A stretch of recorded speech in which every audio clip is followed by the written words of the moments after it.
Hello everyone.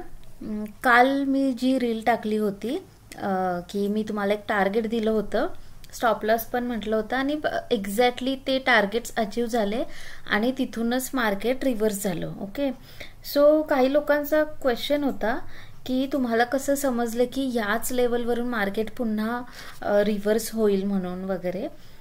So मी आता तुम्हाला त्याचं लॉजिक सांगते. ॲक्च्युली जेव्हा डायव्हर्जन्स बनतो, तर मी आता मागच्या व्हिडिओत पण तुम्हाला सांगितलं होतं की डायव्हर्जन्सवर कसं काम करायचं म्हणून. सो डायव्हर्जन्स बनल्यानंतर एक त्याच्या जवळचा जो पहिला हाय जेव्हा तुटतो तेव्हा तुम्ही तिथं एंट्री घेऊ शकता आणि खाली स्टॉप लॉस लावू शकता. आता इथे जरी तुम्ही एंट्री घेतली असती, कारण की हा पण आपण कन्सिडर करू शकतो एक हा वाला, कारण की इथे इमिडिएट फेकआउट झालं होतं. सो इथे सुद्धा तुम्ही एंट्री घेऊ शकता, इथे स्टॉप लॉस लावू शकता, किंवा तुम्हाला आणखी सेफ हवा असेल तर बेस्ट आयडिया ही आहे की हा वाला हाय तुटला की तुम्ही इथे एंट्री घ्यायची आणि मग तुम्ही इथे पण स्टॉप लॉस थोडासा बफर लावून इथे स्टॉप लॉस लावू शकता किंवा खाली पण लावू शकता. कसं पण ते त्यावेळेस मार्केट कशा प्रकारे रिॲक्ट करते लाईव्ह मार्केटमध्ये त्यावर डिपेंड आहे. त्याप्रमाणे तुम्ही ऑन दी स्पॉट डिसिजन घ्यायचं आहे. ओके, तुमच्या स्टॉप लॉसचं तुमच्या रिस्क रिवॉर्डनुसार. ठीक आहे. सो आता आपण इतका जर स्टॉप लॉस घेतोय तर तुम्हाला तेवढं टार्गेट पण भेटलं पाहिजे. ॲटलिस्ट 1:1 टार्गेट हे कंपल्सरी असलंच पाहिजे. ओके, सो मोस्टली तुम्हाला ह्या गोष्टी एवढ्या लक्षात येत नसतील तर एक गोष्ट लक्षात ठेवायची, इथे आपण जर का एंट्री घेतली आहे तर तुमचा ह्याच्या आधीचा पहिला वाला हाय कोणता आहे? हा वाला हाय आहे. ओके, सो मी मार्क करून दाखवते. हा वाला हाय आहे ना पहिला, तर मग इथे पहिलं टार्गेट ठेवायचं आणि नेक्स्ट टार्गेट दुसरा हाय. किंवा मग मी काय केलं होतं काल मोस्टली की इथे लगेचच जवळच इथे परत एक लेवल आहे इम्पॉर्टंट 25,153. सो इथून पण मार्केट रिव्हर्स होऊ शकत होतं. सो बेस्ट हे की तुम्हाला जर जास्त म्हणजे रिस्क घ्यायची नाही आहे आणि 1-2 पॉईंटसाठी कशाला विनाकारण रिस्क घ्यायची, तर मग कालचं मार्केट ओपनिंग वगैरे जिथं होतं किंवा मार्केटची जी इथं हाय लेवल होती त्याच्या अनुषंगाने मी इथे टार्गेट सेकंड सेट केलं होतं. एक्झॅक्टली तिथून मार्केट पुन्हा रिव्हर्स झालं. ओके, सो अशा प्रकारे तुम्ही करू शकता. तुम्हाला जर ह्या गोष्टी ह्या प्रॅक्टिसनी गोष्टी लक्षात येतात, थोडंसं तुम्ही रेग्युलर ह्या गोष्टी वारंवार करत असाल तर मग एका प्रॅक्टिस नंतर तुम्हाला या गोष्टी आपसुकच लक्षात यायला लागतात. ओके, सो माझं हेच म्हणणं आहे की तुम्ही ढिगभर स्ट्रॅटेजीज करण्यापेक्षा 1-2 स्ट्रॅटेजी करा, पण त्या 100% प्रूव्हन असू देत, बॅक टेस्टिंग केलेलं असू दे त्याचं, आणि वारंवार तीच स्ट्रॅटेजी वापरा तुम्ही. त्यामध्येच काही तुम्हाला फॉल्ट दिसत असेल तर ते का झालं हे तुम्ही चेक करा आणि त्यामध्येच करेक्शन्स करा. त्यामध्ये तुम्ही कसं काय डेव्हलप करू शकताय तुमच्या रिस्क रिवॉर्डनुसार आणि तुमच्या सोयीनुसार तुम्ही कसं ते वापरू शकताय असं बघा आणि तुमच्यासाठी कोणती स्ट्रॅटेजी वर्क करते ते बघा. आता मी तुम्हाला RSI 2-3 दिवस झालं लाईव्ह एक्झाम्पल्स का दाखवत आहे. फटाफट तुम्हाला ही गोष्ट अगदी लवकर लक्षात येते आणि विनिंग चान्सेस जास्त असतात ह्या स्ट्रॅटेजीमध्ये, RSI मध्ये.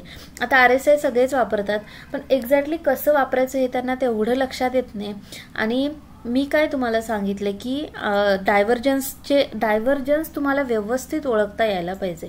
ओके, आणि असं नाही की आता डायव्हर्जन्स इथं बनला म्हणजे इथनच अगदी मार्केट वरती जायला सुरू होईल असं नाही. कधी कधी इथे टाइमपास पण करतं मार्केट, साईडवेज होतं आणि मग जातं, असं काही होऊ शकतं. आता हा ट्रेड तर मी काल तुम्हाला सांगितलाच होता. आता मला वाटतं तुम्हाला जर 2 टार्गेटपर्यंत परफेक्ट ट्रेड मिळाला तर तुम्ही सिस्टम बंद करायला काहीच हरकत नाही.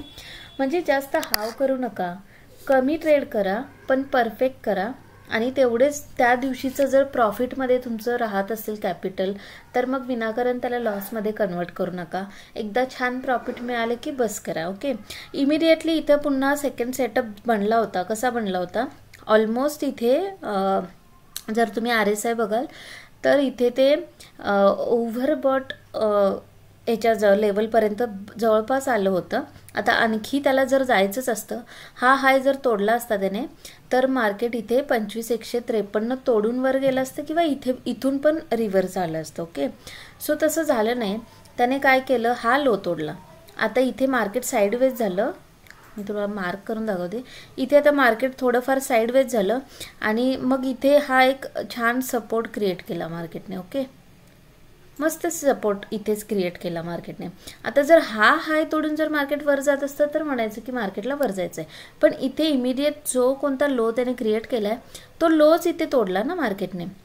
किंवा आणखी तुम्हाला सेफ म्हणायचं झालं तर हा एक लो आहे, हा पण लो तोडला मार्केटने. तर मग तुम्ही इथे एंट्री घेऊ शकता आणि इथे स्टॉप लॉस लावू शकता.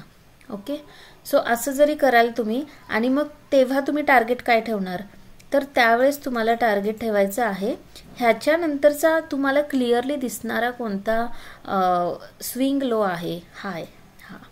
ओके, सो इथेपर्यंत तुम्ही पहिलं टार्गेट ठेवू शकता आणि इथेपर्यंत सेकंड टार्गेट ठेवू शकता. मला वाटतं एवढं तुम्हाला जर मिळालं तर मोर दॅन इनफ आहे.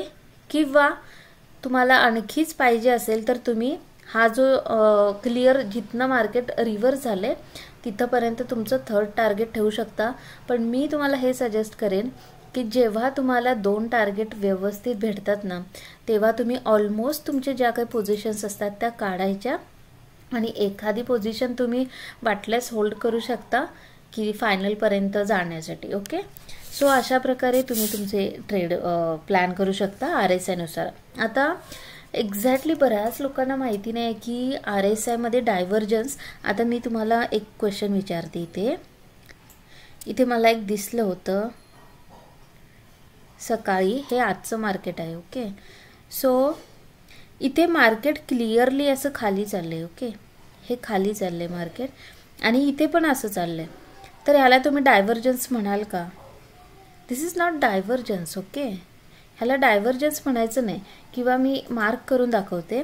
आता इथे मार्केट खाली चाललंय. ओके, आणि इथे पण मार्केट असं खाली चाललंय. याला तुम्ही डायव्हर्जन्स नाही म्हणू शकत. डायव्हर्जन्स कसं असतं, जेव्हा चार्टवरची प्राईस जेव्हा खाली जात असते आणि RSI वरती जात असतो तेव्हा मार्केट वरती जाणार आहे असं समजायचं. आणि जेव्हा प्राईस वरती जात असते म्हणजे चार्ट वरती जातोय पण RSI डाऊन साईडला जातोय त्यावेळेस मार्केट खाली जाणार आहे असं समजायचं असतं. आता हे मी तुम्हाला एकदम छान समजवीन फक्त RSIचा चार्ट घेऊन, RSIचं इंडिकेटर घेऊन आणि बाकीच्या चार्ट्सवर पण मी तुम्हाला ह्याचे एक्झाम्पल्स दाखवीन. पण मला तसं कमेंट करून सांगा की आम्हाला डायव्हर्जन्स अजून पण एक्झॅक्टली समजत नाही आहे आणि आम्हाला ते व्यवस्थित शिकवा. तर मी मागचे 2 दिवस तुम्हाला किती छान तुम्हाला प्रॉफिट मिळू शकतं किंवा विनिंग चान्सेस किती चांगले असतात हे तुम्हाला मी लाईव्ह दाखवले. ओके, इथे पण दाखवलं मागच्या दिवशी म्हणजे त्याच्या आधीच्या दिवशी पण मी तुम्हाला छान सेटअप सांगितले होते. सो त्यासाठी सांगते तुम्हाला जर डायव्हर्जन्स शिकायचं आहे, RSI व्यवस्थित कसं वापरायचं शिकायचं आहे तर मला तसं कमेंट्स करून सांगा. 10च्या वर कमेंट्स आले तर मी पटकन तुम्हाला RSI कसा वापरायचा ते सांगेन. म्हणजे तुम्ही ट्रॅप पण होणार नाही. तुम्हाला जेव्हा ट्रॅपिंग होणार असते ते सुद्धा तुम्हाला RSI वर आधीच लक्षात येतं की आता ट्रॅपिंग होऊ शकते आणि इथे मी एंट्री टाकण्यात काही अर्थ नाही. ह्या गोष्टी तुम्हाला आधीच लक्षात येतात. ओके, आणि स्मार्ट मनी कुठे टाकलाय हे सुद्धा तुम्हाला लक्षात येतं. आणि म्हणून तुम्हाला हे जर शिकून घ्यायचं असेल तर मला तसं कमेंट करून कळवा.